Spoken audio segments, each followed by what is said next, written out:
नमस्कार, आदाब, सत श्री अकाल और अस्सलाम वालेकुम। मैं हूं मोहम्मद अहमद काज़मी, लेकर आया हूं आपका पसंदीदा कार्यक्रम नज़र दुनिया पर।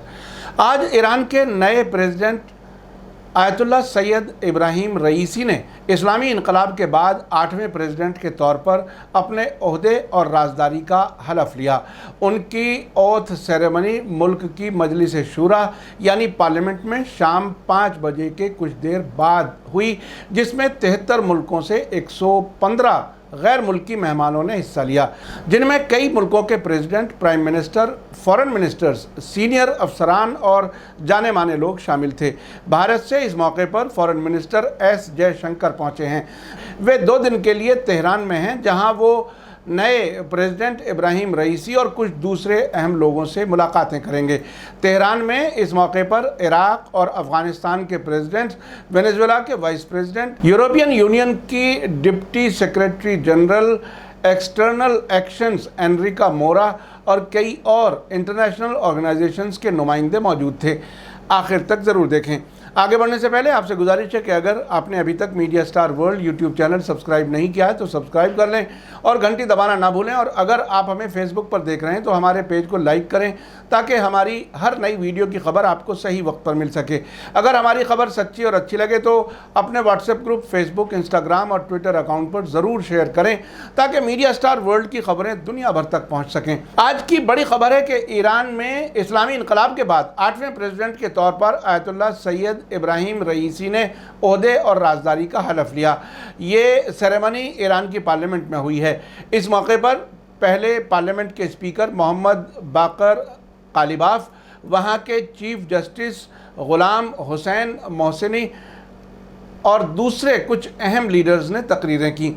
इस मौके पर इराकी प्रेसिडेंट बरहम सालेह और अफ़गान प्रेसिडेंट अशरफ गनी समेत 10 मुल्कों के हेड्स ऑफ स्टेट्स, 20 मुल्कों के फॉरेन मिनिस्टर्स, 10 दूसरे मिनिस्टर्स, ख़ास नुमाइंदे, parliament speakers, deputy parliament speakers और सीनियर अफसरान मौजूद थे। कुल 73 मुल्कों से 115 गैर मुल्की मेहमान इस सेरेमनी में मौजूद थे। प्रेसिडेंट रईसी के इनॉग्रेशन सेरेमनी में आने वाले मेहमानों में रूस की पार्लियामेंट के speaker Vyacheslav Volodin, Hezbollah Lebanon के deputy chief Sheikh Naim Qassem, Serbia की पार्लियामेंट के स्पीकर इवित्सा दावीद, अल्जीरिया के प्राइम मिनिस्टर एमन बिन अब्दुर्रहमान और दीगर लीडर्स भी शामिल थे। कोरोना महामारी के बावजूद दुनिया भर के लीडर्स का प्रेसिडेंट रईसी के ओथ सेरेमनी में शामिल होने के लिए तेहरान पहुंचना काफ़ी अहम समझा जा रहा है। इलाके के रेजिस्टेंस फोर्स के नुमाइंदे भी आज के तेहरान में होने वाली सेरेमनी में शरीक नजर आए। हमास के पॉलिटिकल लीडर इस्माइल हानिया भी मेहमानों की पहली लाइन में नज़र आ रहे थे। आज की सेरेमनी को मैंने खुद प्रेस टीवी पर लाइव देखा है, लेकिन खबर तैयार करने की वजह से आखिर तक नहीं देख सका।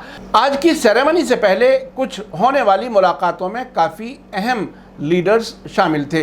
इराक के प्रेसिडेंट बरहम सालेह से अपनी मुलाकात में डॉक्टर रईसी ने कहा कि ईरान इराक को एक ताकतवर और मजबूत मुल्क के तौर पर देखना चाहता है। इस मुलाकात में इराक के प्रेसिडेंट ने कहा कि सद्दाम के ज़रिए छेड़ी गई लंबी जंग भी ईरान और इराक की आवाम के गहरे रिश्तों को ख़त्म नहीं कर सकी। प्रेसिडेंट इब्राहीम रईसी ने अल्जीरिया के प्राइम मिनिस्टर एमन बिन अब्दुर्रहमान से मुलाकात में कहा कि हमारी सरकार की फॉरेन पॉलिसी की प्रायोरिटी पड़ोसियों और इस्लामी मुल्कों से ताल्लुकात को मजबूत करना है।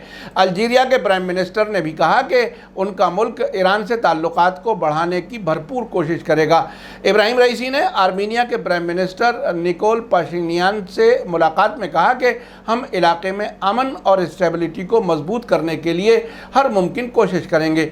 आर्मीनिया के प्राइम मिनिस्टर का कहना था कि हम उम्मीद करते हैं कि ईरान के साथ हमारे ताल्लुकात पहले से ज़्यादा मजबूत होंगे। प्रेसिडेंट इब्राहीम रईसी ने तुर्की की पार्लियामेंट के स्पीकर मुस्तफ़ा शेनतोप से मुलाकात में कहा कि पड़ोस की सियासत ईरान और तुर्की के बीच कोऑपरेशन को बढ़ाए जाने पर मुनहसिर है। तुर्क पार्लियामेंट के स्पीकर ने कहा कि ईरान और तुर्की के ताल्लुकात ट्रेडिशनल कोऑपरेशन से भी आगे बढ़कर इंटरनेशनल लेवल पर कई मामलों में असरदार रोल रखते हैं। भारत के फॉरेन मिनिस्टर एस जयशंकर ने ईरानी प्रेसिडेंट इब्राहिम रईसी की ओथ सेरेमनी में भारत की नुमाइंदगी की। वे ईरान के 2 दिन के दौरे पर हैं। कल भारत की फॉरेन मिनिस्ट्री ने एक बयान में कहा था कि ईरान सरकार के इन्विटेशन पर foreign minister president Ayatollah Sayyid Ebrahim Raisi के ओथ सेरेमनी में हिस्सा लेने के लिए 5 और 6 अगस्त को ईरान का दौरा करेंगे। बयान में यह भी कहा गया था कि फॉरेन मिनिस्टर अपने इस दौरे के दौरान प्रेसिडेंट रईसी से मुलाकात करेंगे। भारत के फॉरेन मिनिस्टर का ये ईरान का 1 महीने में दूसरा दौरा है। एस जयशंकर पिछले महीने रूस जाने के रास्ते में तेहरान में रुके थे और उस दौरान उन्होंने तालिबान और अफगानिस्तान सरकार के नुमाइंदों के बीच होने वाली मुलाकात में हिस्सा लिया था और नए चुने गए प्रेसिडेंट इब्राहिम रईसी से भी मुलाकात की थी। इब्राहिम रईसी को supreme leader Ayatollah Syed Ali Khamenei के काफ़ी नज़दीक समझा जाता है। उन्होंने कल ही वेडनेसडे को इजराइल और वेस्टर्न मुल्कों की मदद से जारी 10 साल लंबे टेररिस्ट कैंपेन के खिलाफ सीरिया के बहादुर रेजिस्टेंस की तारीफ की। साथ ही उन्होंने सीरिया पर कब्जा करने वाले बाकी गैर मुल्की फौजियों की तेज़ी से वापसी पर जोर दिया। आपको याद दिला दूं कि सीरिया में अब भी अमेरिका और तुर्की के फौजी मौजूद हैं। ये बात उन्होंने सीरिया की पार्लियामेंट के स्पीकर हमौदा सब्बाग के साथ मुलाकात के दौरान कही, जो नए प्रेसिडेंट के इनॉग्रेशन सेरेमनी में हिस्सा लेने के लिए तेहरान में हैं। इसी तरह उन्होंने यमन के हुती रेजिस्टेंस की भी तारीफ की है। नए प्रेसिडेंट इब्राहिम रईसी ने कल ही यमन के हुती अंसारुल्लाह के नुमाइंदे से तेहरान में मुलाकात की।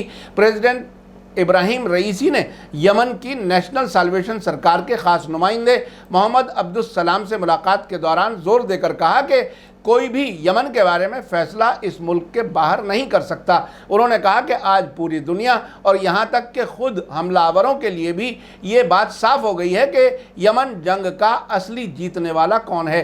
प्रेसिडेंट इब्राहिम रईसी ने साम्राज्यवाद यानी इंपीरियलिज्म और हमलावरों के मुकाबले में यमनी नेशन के रेजिस्टेंस की जमकर तारीफ की और कहा कि आज साम्राज्यवाद के मुकाबले यमनी नेशन का रेजिस्टेंस इस्लामी और अरब दुनिया के लिए मिसाल और सिंबल बन गया है। उन्होंने कहा कि अपने मुल्क की आज़ादी की हिफाजत, आज़ादी और इज़्ज़त के लिए हमलावरों और साम्राज्यवाद के मुकाबले में यमनी अवाम और जवानों के रेजिस्टेंस ने दुनिया को हैरान कर दिया है। प्रेसिडेंट रईसी ने कहा कि ये इज़्ज़त न सिर्फ यमनी नेशन की है बल्कि दुनिया के सभी मुसलमानों और आज़ादी पसंद करने वाले लोगों की है। इस मौके पर यमन के हुती सरकार के ख़ास नुमाइंदे मोहम्मद अब्दुल सलाम ने भी कहा कि यमन तरक्की और फैलाव के रास्ते में काफ़ी आगे बढ़ा है। उन्होंने कहा कि इस तरक्की के रास्ते में ईरानी नेशन हमेशा कंधे से कंधा मिलाकर यमनी नेशन के साथ खड़ा रहा। उन्होंने कहा कि आज साम्राज्यवाद के खिलाफ मुकाबले में ईरान और यमन एक साथ हैं। अब्दुल सलाम ने कहा कि यमनी अवाम ने अपनी मर्जी से रेजिस्टेंस के रास्ते को चुना है और पूरी ताकत से हमेशा इस रास्ते पर आगे बढ़ते रहेंगे। आपको याद दिला दूं कि 3 अगस्त ट्यूसडे को इस्लामी इनकलाब के बाद 8वें प्रेसिडेंट के तौर पर इब्राहिम रईसी को supreme leader Ayatollah Syed Ali Khamenei ने एंडोर्स किया था।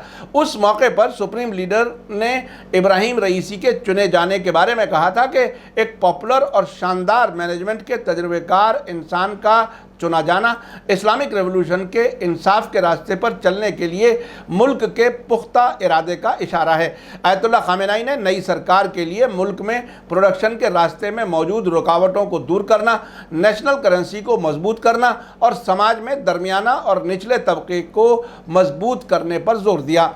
इनॉग्रेशन सेरेमनी के दौरान ईरान के प्रेस टीवी पर पॉलिटिकल एक्सपर्ट्स ने बताया है कि नई हुकूमत के दौर में रवैये की तब्दीली नज़र आएगी, ना कि पॉलिसी में कोई तब्दीली। इजराइल, अमेरिका और वेस्टर्न मुल्क इब्राहिम रईसी के चुने जाने से परेशान हैं। नई सरकार के लिए सबसे बड़े चैलेंजेस में मुल्क की इकॉनमी को संभालना, इलाकाई इशूज़ को हल करना और ईरान न्यूक्लियर डील में अमेरिका की वापसी के बारे में वियना में होने वाली बातचीत के बारे में फैसला लेना होगा। ईरान के मीडिया में होने वाले तबसरों से यह समझना आसान है कि इब्राहिम रईसी की सरकार अमेरिका के साथ मजबूती से अपना हक हासिल करने की कोशिश करेगी। आम तौर से ईरान में हसन रूहानी के बारे में समझा जाता है कि उनका रुझान अमेरिका और वेस्टर्न मुल्कों की तरफ रहा है। अब वहाँ के मीडिया में ईरान न्यूक्लियर डील की नाकामी के लिए हसन रूहानी के रवैये की नुक्ताचीनी हो रही है और उम्मीद जताई जा रही है कि अब ایران زیادہ مضبوطی کے ساتھ ان معاملات سے نپٹے گا۔ ابراہیم رئیسی مارچ 2019 سے ملک کے چیف جسٹس تھے۔ وہ 2016 سے ایکسپرٹ کونسل کے ڈپٹی ہیڈ بھی رہے ہیں۔ 1989 میں انہیں تہران کا اٹارنی اپوائنٹ کیا گیا تھا اور انہوں نے 5 سال تک اس عہدے پر کام کیا تھا۔ 1994 میں ابراہیم رئیسی کو ملک کی جنرل انسپیکشن آفس کا سربراہ مقرر کیا گیا تھا۔ 2004 سے 2014 تک وہ ملک کی جوڈیشری کے ڈپٹی ہیڈ رہے اور مارچ 2005 میں سپریم لیڈر آیت اللہ خامنہئی نے انہیں مشہد میں امام رضا علیہ السلام کے پاک روزے کا متولی بھی بنا دیا تھا۔ 14 اگست 2017 کو آیت اللہ خامنہئی کے آرڈر کے مطابق وہ 5 سال کے لیے ملک کی اسلامی نظام کی نگرانی کرنے والے گارڈین کونسل کے ممبر بنائے گئے۔ رئیسی نے 2017 میں ہونے والے پریزیڈنٹ الیکشن میں بھی حصہ لیا تھا اور 38.3% ووٹ حاصل کر کے وہ دوسرے نمبر پر رہے تھے۔ اس الیکشن میں حسن روحانی جیتے تھے جو 8 سال تک پریزیڈنٹ رہے۔ اسی کے ساتھ مجھے دیجیے اجازت۔ آج کا ایپیسوڈ کیسا لگا کمنٹس میں ضرور لکھیں۔ تھینک یو، دھنیہ واد، شکریہ۔ جے بھارت، جے ہند۔ میڈیا اسٹار ورلڈ کے اور ویڈیو دیکھنے کے لیے ہمارے چینل کو سبسکرائب کریں اور سیدھے نوٹیفیکیشن پانے کے لیے بیل آئیکن دبائیں۔ اور اگر ہماری خبر سچی اور اچھی لگے تو اپنے واٹس ایپ، انسٹاگرام، فیس بک اور ٹویٹر اکاؤنٹ پر ضرور شیئر کریں۔